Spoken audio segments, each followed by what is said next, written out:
네, 집값을 잡기 위한 추가 대책이 연이어 쏟아지고 있는 가운데 이번 달부터는 주택 임대차 정보 시스템도 가동됩니다. 정부 설명대로라면 이 시스템을 통해 투기 세력을 걸러낼 수가 있어 그동안 내놓은 대책의 효과가 커질 것으로 기대됩니다.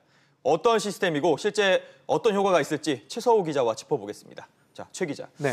일단 이게 지금 현재 가동이 되기 전인데 네. 정부는 벌써 기대감이 큰 것 같아요. 네, 이 정부 고위 관계자들이 이 기대감을 여러 차례 공개적으로 표현했는데요. 먼저 국토부 김현미 장관 같은 경우는 이 시스템이 제대로 가동이 되면 그동안 임대소득 올리면서 세금은 제대로 내지 않았던 다주택자들이 불편해질 것이다 이렇게 표현을 했고요.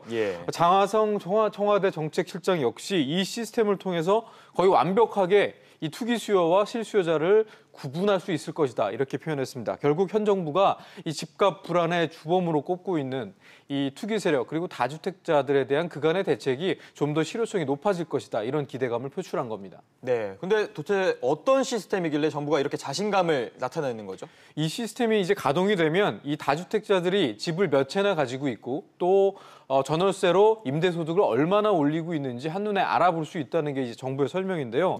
그동안은 집주인들이 이 집을 여러 채 갖고 있어도 임대 등록하지 않으면 이 임대소득을 정확히 파악하기가 쉽지가 않았습니다. 왜냐하면 이 정부 부처별로 각종 정부들이 흩어져 있었기 때문인데 이 시스템은 국토부와 국세청 그리고 행정안전부 등 정부가 갖고 있던 관련 정보들을 하나로 통합해서 임대소득 등 여러 가지 정보를 한눈에 알아볼 수 있도록 바꾸겠다는 겁니다. 네, 이 시스템을 통해서 사실 투기 세력을 걸러낼 수 있다고 하는데 이게 사실 실제로 가능한 겁니까?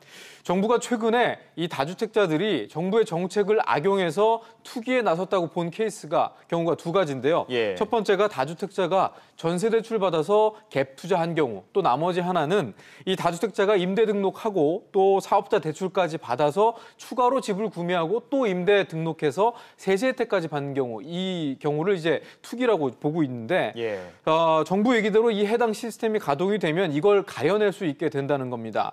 이 다주택자의 대출 정보를 우선 파악을 하고요. 또 주택을 추가로 매입해서 신고했는지 여부가 파악이 되면 이 투기 행위 자체를 원천적으로 막을 수 있다고 판단하고 있는 것 같습니다. 네, 자 그렇다면 집값을 잡는 데도 과연 효과가 있을까요? 앞서 말씀드린 것처럼 다주택자들이 이 대출 규제의 허점을 이용해서 추가로 집을 사는 건 앞으로는 힘들어질 수 있을 것 같습니다. 다만 이 해당 시스템으로 변별할 수 있는 대상은 대출이 필요해서 대출로 집을 추가로 구매하려는 다주택자들로 한정되어서 그 한계점이 있을 것 같은데요.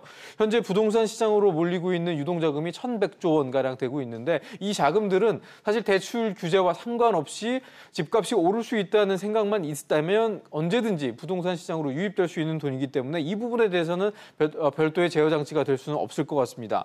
그리고 이 현재 정부가 진단하고 있는 것처럼 이 다주택자들의 투기 행위가 집값을 끌어올리고 있다라고 진단하는 것 자체가 사실 과연 정확한 문제 진단인가라는 부분도 논란이 계속되고 있는데요.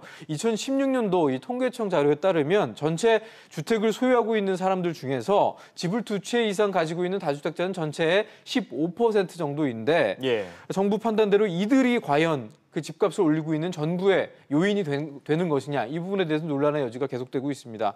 왜냐하면 똘똘한 한 채로 갈아타려는 1주택자 그리고 지금 아니면 집을 앞으로 못 사겠다라고 생각해서 주택시장으로 유입되고 있는 무주택자들도 최근에 집값 상승하는 하나의 요인으로 볼 수 있기 때문에 이 부분은 현재 제가 말씀드린 시스템으로는 가려낼 수 없기 때문에 이 시스템이 가진 한계점도 이 부분에 있다고 볼 수 있겠습니다. 네, 알겠습니다. 최 기자 이야기 잘 들었습니다.